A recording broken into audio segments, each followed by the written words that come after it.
Good morning and welcome to the live stream of St. Mark's Episcopal Church here in Mystic, Connecticut. It's a beautiful Wednesday morning here. Just a few more days of school, of remote school here happening here in the Mystic area. And then the long days of summer to come. I am looking forward to going outside with my kids this afternoon. But before we do that, we're going to have a conversation on our live stream today about a topic that I've gotten a lot of questions about over the last couple of months. And so I figured instead of trying to just answer those questions over and over again, I would have an interview with the person who is responsible for most of the work around this question. The question specifically is, how are we making our choir anthems here at St. Mark's during our closure because of the COVID-19 pandemic? And fortunately, I am very well acquainted with the person who has been doing a good chunk of the work to make those choir anthems happen. And that is my spouse, Leah Thomas. And so I'm going to bring her in now, and we'll have a chat with her about how these choir anthems come together. So we'll say hi to her first, then we're going to listen to one of these anthems, and then we'll have our conversation. So let's see here. Hi, Leah. All right, there you are. It's so good. I don't usually see you at this time of day. This is nice. Where are the kids right now?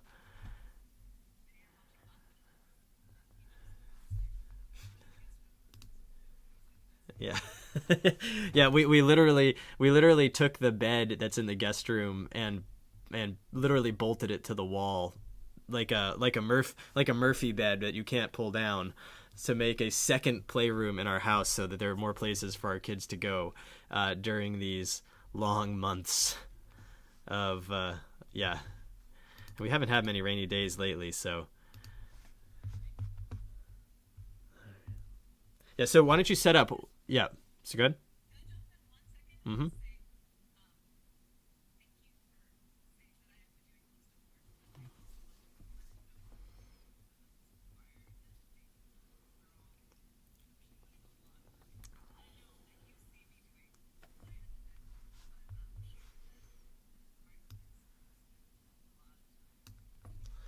Oh, we're definitely going to get to that too. When I say that you're doing a lot of the work, I'm talking specifically about the mixing, and we will get into that. We will get into that, but we do have a whole host of people coming together to make these anthems a reality, and we're going to talk about all of that here in a minute. Oh, they're saying that they can't hear you. Talk again, Leah. Why can't they hear you? No. Hmm.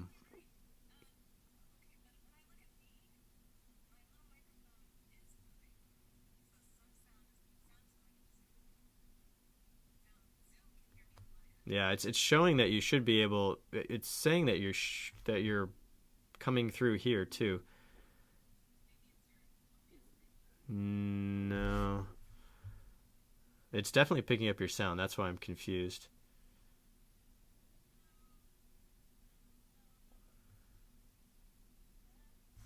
1 second. Did you all have any audio for her? Or have you not had it at all? If you could answer me in the chat, because it's all showing that she is coming through. So I don't understand why you're not hearing her. No, it's not. That's not the problem. My program is showing that your audio is working. You shouldn't. No, you shouldn't need them.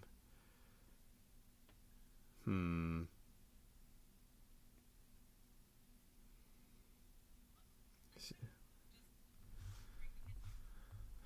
Just have a chat.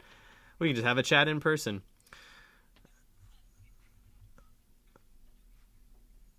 Yeah. All right. So still no audio for Leah, folks, in the chat. No. Can you hear me?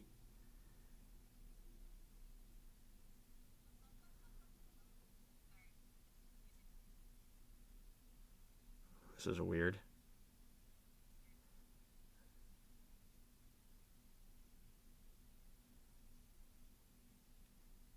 We can hear you, but not her. No, you're fine. No, you're coming through on my OBS is capturing your audio, so I don't know why OBS's audio isn't sending to the stream. That doesn't make any sense. That's never happened before. Yeah, that's great. Um, yeah, sure. I mean, if you want to, yeah, we might not be able to show it. Then we might. I mean, but I don't have your files. All right, so we're just gonna take a quick pause and reset here for a second. And don't really know what's going on. So just take a pause here, and I'll be right back.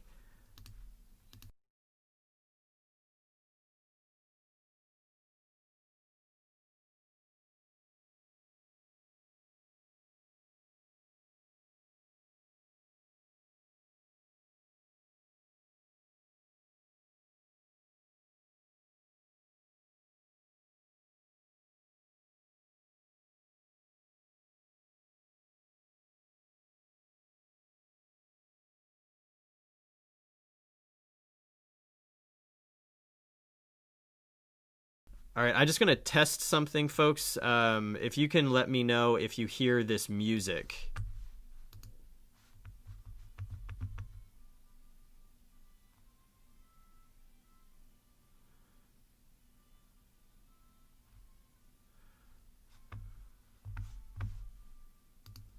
Let me know if you heard that music clip that I just played. If not, then it would have just sounded like 20 seconds of dead air.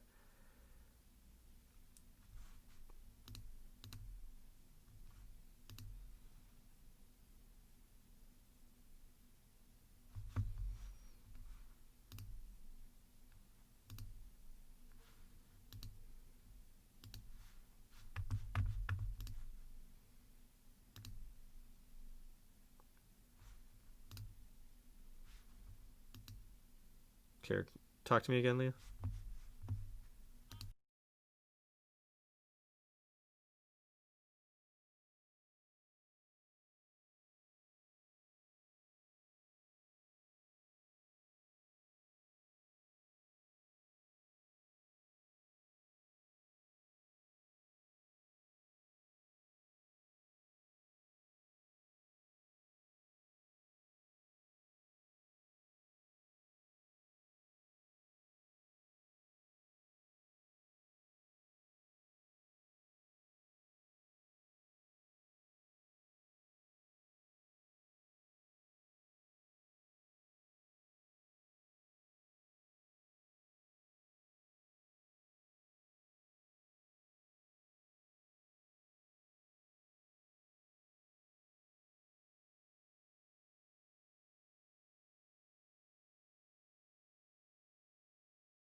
All right, we're going to try this one more time. I apologize for the technical difficulties that I am at a loss to explain, considering it sure looks like everything's working on my end.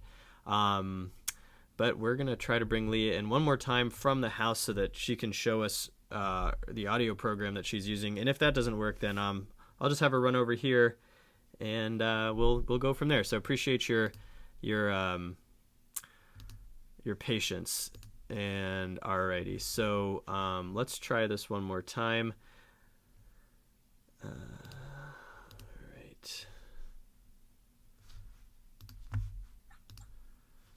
All right, let's try this again. Hi, Leah.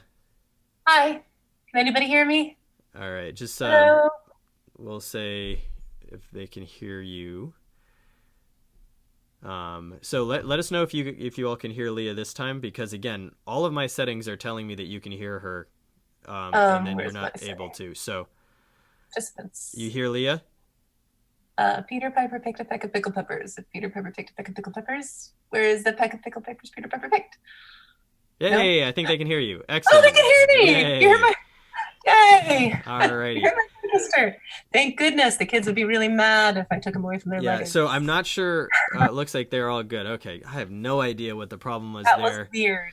That was weird. I'm now a little bit scared to play the audio, but maybe we'll have you play a little bit from the computer. I can play audio from here, but will you be able to hear it? Yeah, we'll be able to hear it through the microphone, I think. Okay. We'll try it out. Anyway, so yay, we can hear us both. Hi. I have no idea what happened, but we're in now. So it is. Let's see. We're about 15 minutes into the stream, and we're getting going. Okay. Thank you everybody for your patience. So we'll be efficient. We will. I don't remember what you said to me that I could hear that they couldn't. But it was a little bit about how these choir anthems are a team effort between you and the choir members and David Tubbs, our organist, all sending in stuff for you to work with. So we're going to go ahead and just dive into that. Well, why don't you first set it up with where did this idea come to do these choir anthems in the first place? And how long have we been doing them? You know, I knew you were going to ask me that, and I have a terrible memory for details. I feel like it was a very organic process, because when we started this whole thing, it was, we're closing the church for 2 weeks, and we'll see you in 2 weeks, right? We know how that went. So I think we didn't really get going until Palm Sunday, right? Yeah, I think that's right. I don't think we did a choir anthem those first 2 weeks because it was so provisional at that point. Right. And you said you wanted music for Holy Week, because Palm Sunday is the beginning of Holy Week. And I don't think I was really very involved at the beginning. You and David were talking about it. And I think when you started to do the mixing on Adobe, I was interested. So you started to show me. And I think I helped with that first choir anthem. I'm not sure if I did it or not. Do you remember? You know what? It feels like about 10 years ago, even though it was 2.5 months. Yeah, so the program that we're using to create these choir anthems is called Adobe Audition, which is part of Adobe Creative Suite. And I have a lot of experience using Adobe Audition because of my podcast. And so when we started thinking about how to do these anthems, we decided to use Adobe Audition, which is a pretty heavy-duty computer program. And you picked it up really quickly. Oh, it was fun. It was really fun. So on Easter Sunday, we actually did a video anthem, and we decided that was a very special thing for Easter specifically. Yes. I think that added a level of stress for everybody, because I had them give me the music file, because Audition is an audio program, not video. And so we simply submit audio files. But because the video program we were using is not quite as robust and couldn't strip the audio, and I couldn't edit it to the detail I wanted, we had them submit both video and audio. And so I created the audio file in Audition and imported it to the video program, which was Adobe Rush. Yeah, so that's a pretty complicated system because you had the videos of people singing. Right. You took the audio away from those videos. No, we started trying to do that, but Rush doesn't have the ability to split it out and then export it. Okay. Well, or even if it might have it, we just couldn't figure it out one way or the other. So you actually had them submit two different things for that. Anyway, so the upshot of that is the Easter Sunday anthem was very cool, but very, very complicated. It was a lot of work. Yeah. So at that point, by Easter, we knew that we were in this for the long haul. And we needed to figure out a way to create a weekly choir anthem and have it not be as complicated as Easter Sunday. So at this point, we actually had quite a number of our choir members really excited about continuing to sing, even if they weren't able to sing together. It's a wonderful thing to be able to, from their perspective, they get a file and they record their part, and they don't hear the finished product until I'm done. Hmm. But it's still, I think, a rewarding experience to then get that final file and hear themselves singing with everybody else. I can't really speak for them, but that's what I would imagine. Hmm. And for me, really rewarding to be able to layer it and then to see how all the individual parts come together. And that makes us feel like we're still a choir, I think. Right. And that's, So let's walk through just sort of step by step how this works, because that's the broad strokes, but I think the actual process is really interesting. Yeah. So we'll begin with our organist David Tubbs, music director David Tubbs, picking an anthem for a Sunday.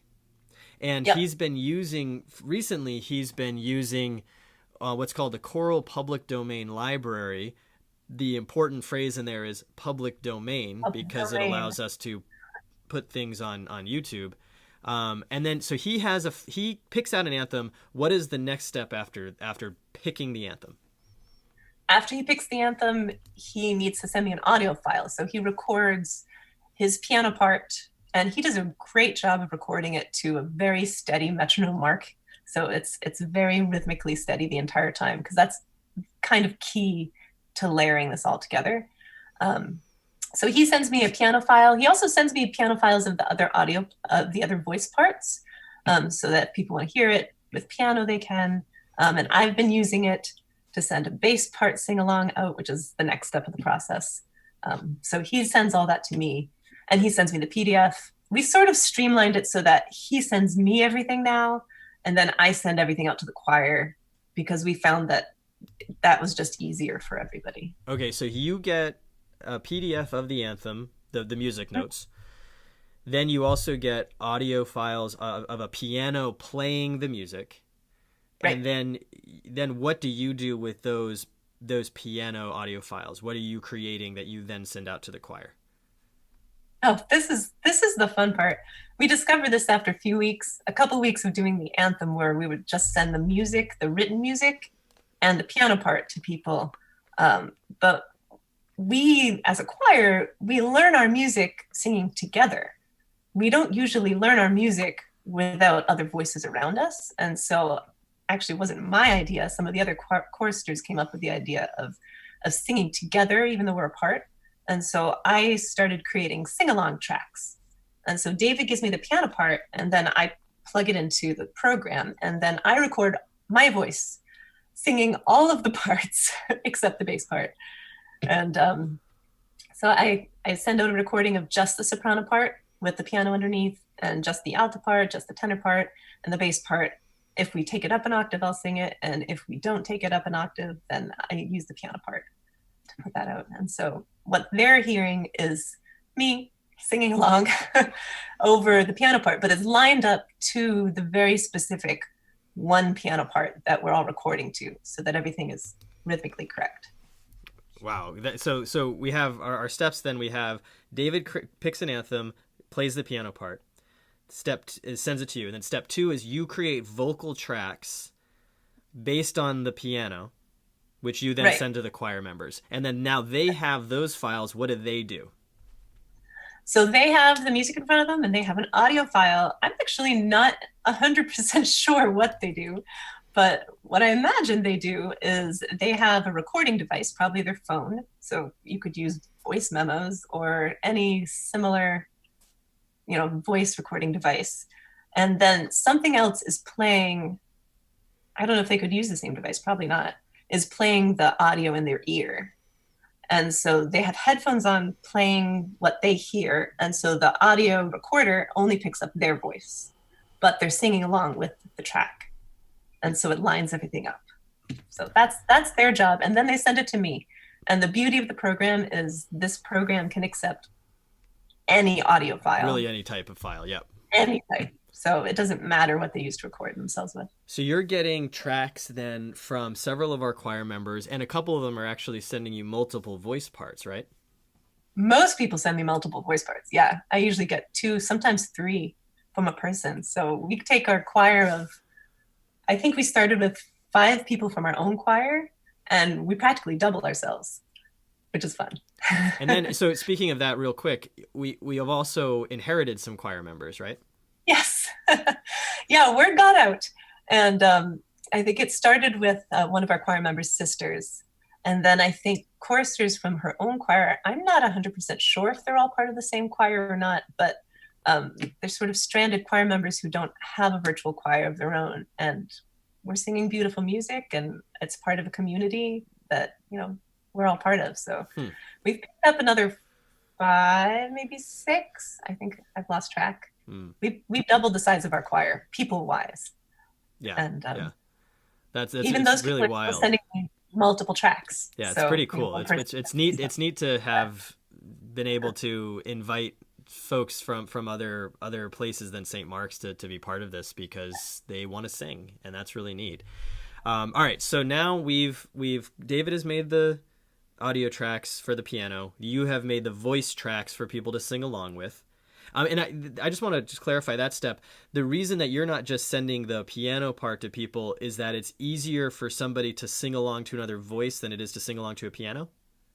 Oh, yes, absolutely. Because you can't always pick out your part. David plays all 4 parts together. And it's just easier. We're used to singing to hearing each other. Okay, yeah, that makes sense. Easier for somebody else sing your part. Right. I know that in my own experience, before I learned how to sing myself, if I wasn't sitting next to my best friend Kyle, I was out to sea. But if I was sitting next to him, I could at least do what he was doing, to the best of my ability. Yeah, okay. Right, we all lean on each other in the same way. And then there's blending and speaking the phrases, which piano doesn't always. Okay, so they can hear you, the way that you sing a phrase, they can match the singing of the phrase to that. Because that's a big part of music is how loud and soft to be, which the piano isn't necessarily going to translate. And those are the types. I think piano does a better job with dynamics than I do, but but those are the types of things that you would have been working on in rehearsal. Right. Yeah. Which we don't have anymore. All right, I'm just going to say that for those of you who are in the chat, if you have any specific questions for Leah about this process that we haven't covered, please let us know, because it is about a 30-45 second delay between what we're talking about and what you're hearing. So it takes a little bit of time for your questions to appear on my screen. But we'll move to the next step, because you can see that this is a fairly complicated process, but we've gotten to the point where it's nice and regimented, at least. Right. And so let's say that you get the audio tracks from David at the beginning of the week. You then send out the file. Or in a perfect world, we're sending out the files to the choir members on Tuesday, right? That's my new goal. The new goal is Tuesday. And then you are hoping to get those back by when? I give them the rest of the week. It used to be Friday, but now that I work more on Friday afternoons, I told them this week by Saturday morning. And then I spend... but the sooner they send them, so I can drop them in during the week. Yeah, because you can actually, as they come in, you can drop them in. All right. So here's the part we've all been waiting for. Why don't you share your screen and to show people what this looks like? Because as somebody who is watching this, I need to invite you to share your screen again, because we started the Zoom call a second time. 1 second, folks. Let me just get this. Let me just get this back so that she can share her screen. 1 second.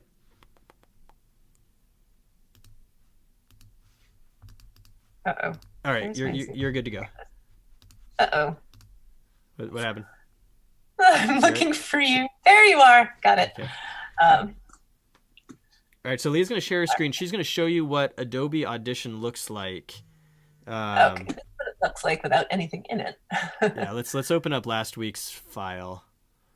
This is a finished file. This is last week's. All right, and I'm going to make it a little bigger so folks can see it.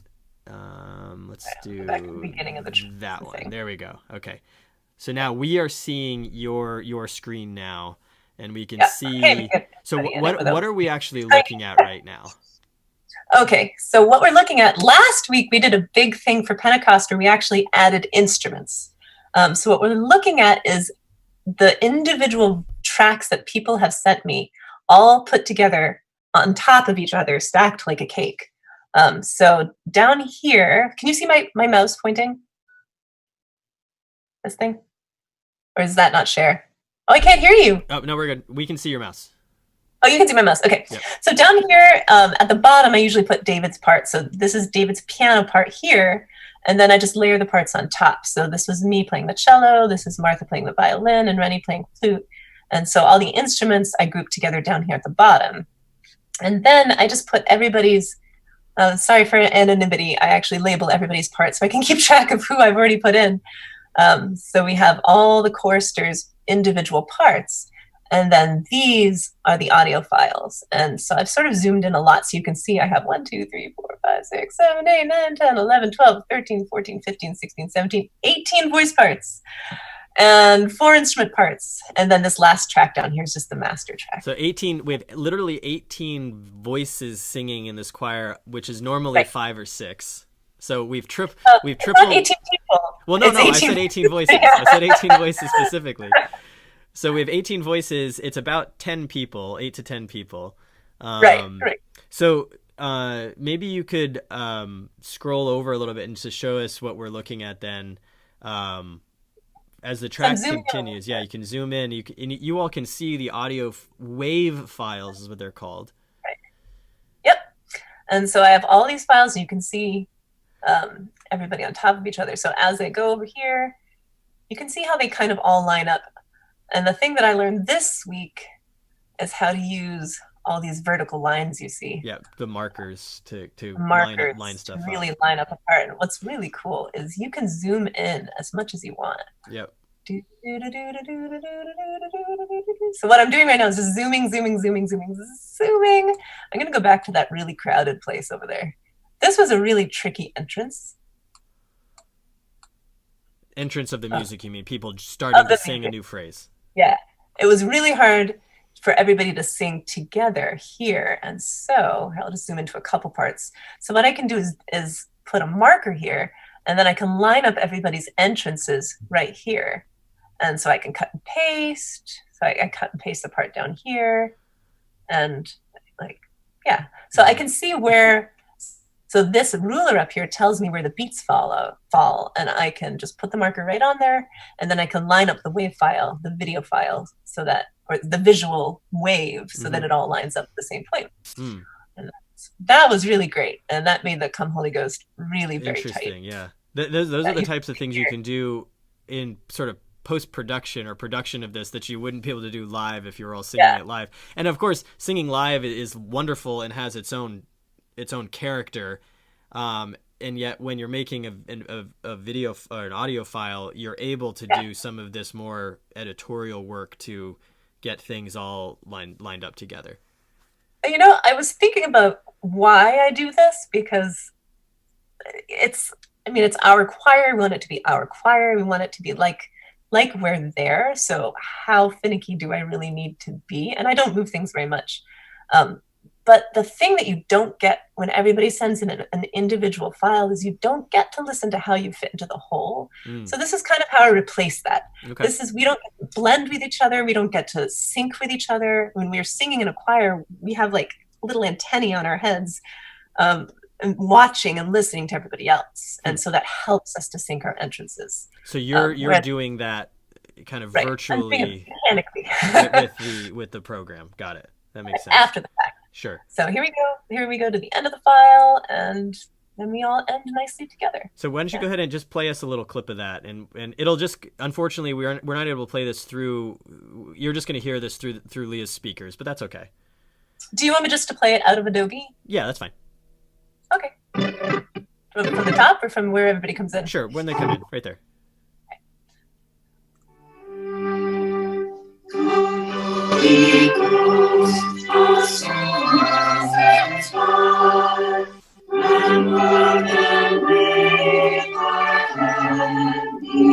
Okay, go ahead and pause it.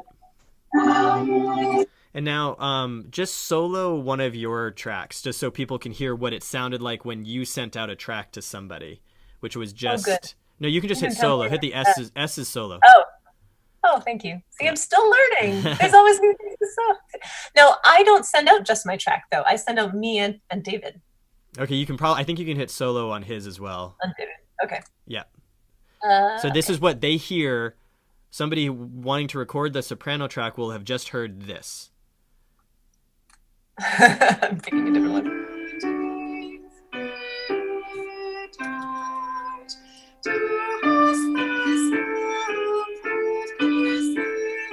Okay, great. And then they take those tracks, or the track that you send them, they record to, and then they send it back to you, and then you put it into this. And after 6 or 7 hours of editing, this comes out. Yep, exactly. Yep. It's getting to be longer and longer because I'm getting better and better at this program. So I'm learning more how to finesse it a little bit and just make sure the parts really do line up. Yeah. But the results are beautiful. It's a wonderful thing to hear. Yeah, I think we might make a little choir album at the end of this. I think we should. Of all of these anthems. I think it'd be great to do that. All right, you can go ahead and stop the share so we can get back to our picture here. Again, if anybody has any questions of Leah about these anthems, please let us know. We have a choir party planned for post COVID-19 already in the mix, and I think we should invite all of our guest choristers. That would be great. We could actually meet in person. It would be really nice. Yeah, because right now several of these people you only know through their voices. Yeah, they're in Massachusetts. All the guests, I think, are in Massachusetts. We're crossing state borders here. That's great. Any other things you wanted to say about the putting these anthems together that we haven't said? Let's see. I just kind of, I think I would, I'll make it a sales pitch. How's that? I think we all feel probably a little self-conscious when we record ourselves. But then I'm always telling the choir that the parts and the whole are different, that when we layer all our choir parts together, we sound sort of bigger than our individual parts. So even I didn't really want to play my solo over the internet. But together we sound amazing. And I know probably that that's a thing that holds people back from maybe participating. Nowadays, as a virtual choir, we're not together as much as we want to be. But we're a lot more accessible to those who don't want to come to Thursday night choir rehearsals. That's true, yeah. So if you are out there and you are missing your choir, or you've always wanted to sing with us and you haven't, been able to join us on our weekly rehearsals, this is actually, from your perspective, not terribly difficult to process. Just listen to a file, sing along, read the music, and then you just text it to me or email it to me. Right. And you can be part of our choir. How's that? That's great. That's a good sales pitch, because I know that we have other folks in our parish that like to sing. Yes. So anybody is welcome to join this effort. It's one of those things where we have a deficiency in one thing, but it shows a positive nature in something else. Where we're not able to come together, so we've come up with new ways to do things, and it's opening up some doors that we didn't have open before. We have gotten a couple of questions in. I don't know if this is a tongue-in-cheek question from Rennie, but she's asking if you can edit in unified final consonants. I just figured out maybe kind of how to get there. So yes, we're in addition to the entrances, and literally just figured this out last week, in addition to the entrances, if there's an ending T or TS, I try very hard to line those up as much as possible. The best way to do it is just to cut all of but one of them. Just have one person sing it, because it'll sound just as good as everybody singing it. That's actually really... my choir director in college used to say, if you don't know where to end, just don't. Just don't. Just let your vowel kind of trail off and you'll be fine, because somebody else will put the T in the right place. Exactly. All right. And then looks like Tom Redette is asking, are you balancing EQ or putting in any reverb? Any of that kind of stuff? I haven't put in any reverb. I haven't figured that out yet. If you know how to do that, you can tell me how. But you are balancing. But I do balance. Yeah, I watch the little things on the side when I make sure that nobody is significantly louder or softer than anyone else. And I just make sure that the parts balance. And I sometimes also adjust volume. So if we need a little bit of a diminuendo and we don't really have one, I'll add one in. Or if a part needs to come out. Diminuendo being? Getting softer. Getting softer. Softer, louder. Or if I just need more soprano in this one area, I'll just bring the sopranos up for this part or something. I always need more soprano. Well, great. Well, I really appreciate you taking the time to talk us through this process, because it's a really amazing thing that you and the choir are doing, with David and now several people who aren't even members of St. Mark's.